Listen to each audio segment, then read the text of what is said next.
Ladies and gents, welcome back. The Freedom Convoy was not a threat to security in Canada. We learned this yesterday from a CSIS Director. We also learned from Global Affairs Canada that their main concern is the reputation of Canada while undermining the reputation through asset seizure and forfeiture in Canada. Let's get into some of this.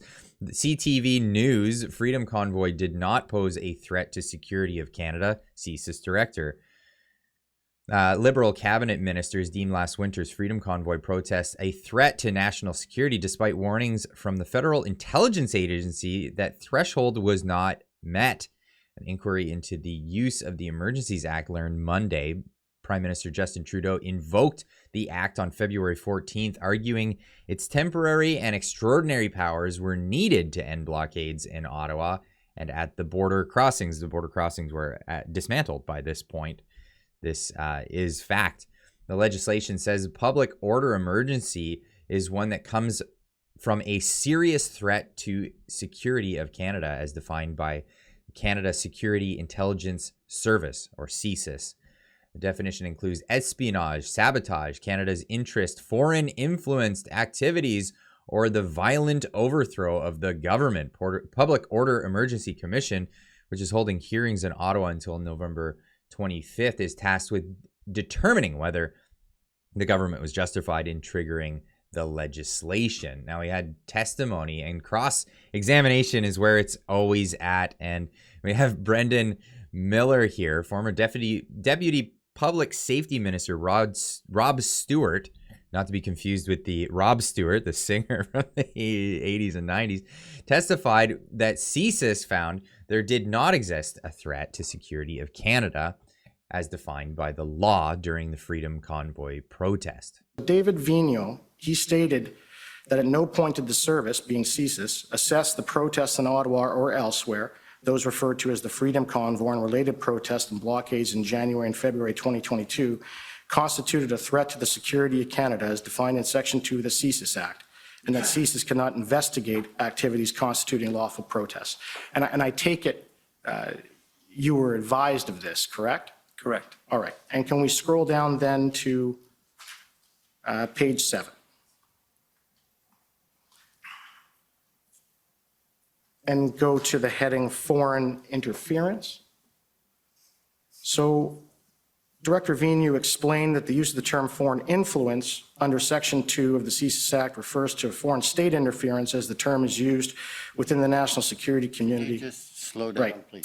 CSIS assessed there was no indication of foreign state interference occurring in the course of the protest. CSIS did not assess that any foreign state supported the protest through funding, that foreign states deployed covert or overt disinformation techniques, or that any foreign state actors attempted to enter into Canada to support the protest. And I take it that you were advised of that by CSIS and Director Vigneault. Is that correct? That is correct. All right. And if we can go down to page number 8 and the heading Recommendation to Cabinet. There, Director Vigneault states that he learned that the EA referenced the threat definition set out in Section 2 of the CSIS Act once the federal government began to seriously consider invoking the EA between February 10th and 13th. He requested that the service prepare a threat assessment on the risks associated with the invocation of the EA. He felt an obligation to clearly convey the service's position that there did not exist a threat to the security of Canada as defined by the service's legal mandate. The threat assessment prepared by the service was that the invocation of the emergencies legislation risked further inflaming IMV rhetoric and individuals holding accelerationist or anti-government views. You were told that, is that correct? That is correct. All right. Pretty eye-opening. Now, later we learned that the government, Global Affairs Canada was testifying, and we learned that their big worry was that the flag would be used elsewhere in protests. Government department worried about flag being misused in copycat protests. The Emergencies Act inquiry hears. And this is a really interesting one to me because around the world we saw protests popping up all over the place. This was during the pandemic and during times and in places where governments were overstepping as well, and people were inspired by Canadians. This is the imagery that most Canadians are seeing when they see their flag around the world, especially in protests, people standing in solidarity. Now the government saw that as people are protesting their governments around the world using Canadian flags. This is bad news. Well, maybe for a government. Global Affairs Canada, the country's diplomatic arm, feared the Canadian flag was being misused by convoy protesters and was becoming a symbol for similar protests around the world. Documents tabled at the Emergency Act shows. And here's some of the testimony here. We need to maintain a strong and positive reputation as a place where people can safely trade and invest and do business. And part of that sort of positive trading and investment climate is a climate where the law is respected. And so clearly what we were saying during this period was very significant defiance of the law at both significant border crossings and in some of our large cities, including Ottawa.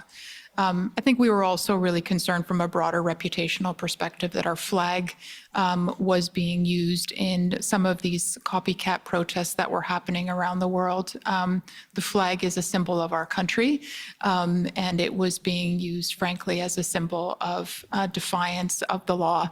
And we were quite concerned about those reputational impacts. It's an interesting thing to say, a defiance of the law. The mandates were never laws. The mandates are not, in fact, laws. They were decrees. They were public health measures imposed on Canadians. They didn't go in, they weren't tabled in Parliament. They weren't voted on in Parliament and then passed down into the Senate and then voted on and tabled there, discussed, debated, and voted on by our representatives and then became law. No, that never happened. They were just dictates into Canadian recommendations and public measures. So this isn't defiance of the law, as she defines here, Mrs. Cindy Tumor-Chosen. Sorry if I'm mispronouncing that. But it seemed like that was a public statement there. A big issue for the Global Affairs and Diplomatic Wing was a battery contract that apparently was being negotiated at the time between automakers and them moving or building a plant in Windsor, Ontario. That seemed to be their biggest concern in that case. Now, I found this part a little interesting. Now, here's a bit more of the cross-examination, and this is where we get a lot of the most interesting information. Now, her big concern was investors and people with money coming into Canada, and whether or not they were fearful to come in with their money. And here's great cross-examination here. Would you agree that investors would be hesitant to invest somewhere where their property might be subject to confiscation without judicial authorization, for example? In terms of investors, yes, I would say so. And the same would be true for seizure or freezing without judicial authorization? For investments, yes. Now, under the emergency economic measures, the bank accounts of protesters and donors could be frozen without prior judicial authorization. Don't you think that that could affect their confidence in Canada as a place to make their investments? I wouldn't say so. I think that what you had was illegal conduct by individuals and therefore actions taken in response to that illegal conduct. That is not a corollary to a law-abiding investor. So this is great. That might make your mind seem a little bit at ease in this situation. That okay, well, we're only going to do forfeit or asset forfeiture, asset seizure in the cases where you commit a crime.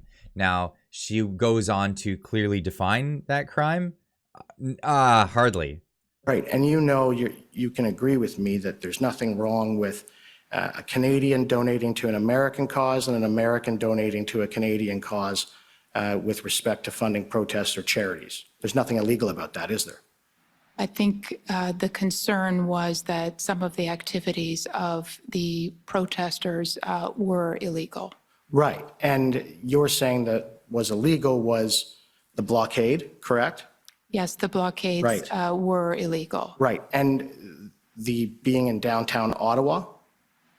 It wasn't a matter of being in downtown Ottawa that was illegal per se. In fact, I think in this democracy, we fiercely protect the ability to peacefully and lawfully protest.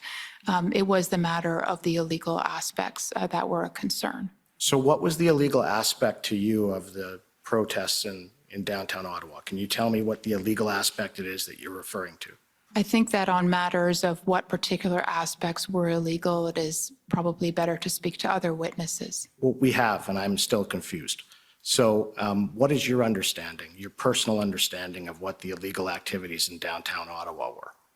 I think this is probably a question that is better directed to other witnesses. So you were concerned about Canada's reputation due to illegal activity in downtown Ottawa, but you don't know what that activity is. Is that correct? It's not a matter of not knowing. It is a matter of others being better placed to speak to this. Right. Thank you. It's a matter of not being able to testify as to what was illegal at the protest. Now, what do we take away from that? Well, the Canadian government is happy to seize assets. In fact, David Lametti came out after the Emergencies Act was invoked and was asked about this, and he said Canadians do not fundamentally have a right to property. That is scary. That is scary. And if you were going to make people fearful, this is the whole idea of regime uncertainty. A regime uncertainty is the concept that people don't want to invest in a country where they don't know what's going to happen. They don't know what's going to happen with the government that runs the country. If we have a banana republic like this, where you can just be told what you're doing is illegal and then have your assets frozen or taken from you, seized from you, that is not a good investment. And that is what it was raised several times. I've been tooting that horn since this whole thing went down. But yes, the whole Emergencies Act was the point of saying, well, they hadn't found anything that was actually illegal, so they had to use extrajudicial powers by invoking the Emergencies Act. Anyway, let me know what you think in the comments down below. Do you think that they can walk this back? Is there a way that this is ever gonna be righted? Unless, well, is there a way? Is there a way to right the wrongs of what they did during the use of the Emergencies Act on peaceful protesters here in Canada back in February? Anyway, let me know in the comments down below. Hit that subscribe button, hit the notification bell. It lets you know when I go live, and we'll see you in the next one. Keep on trucking.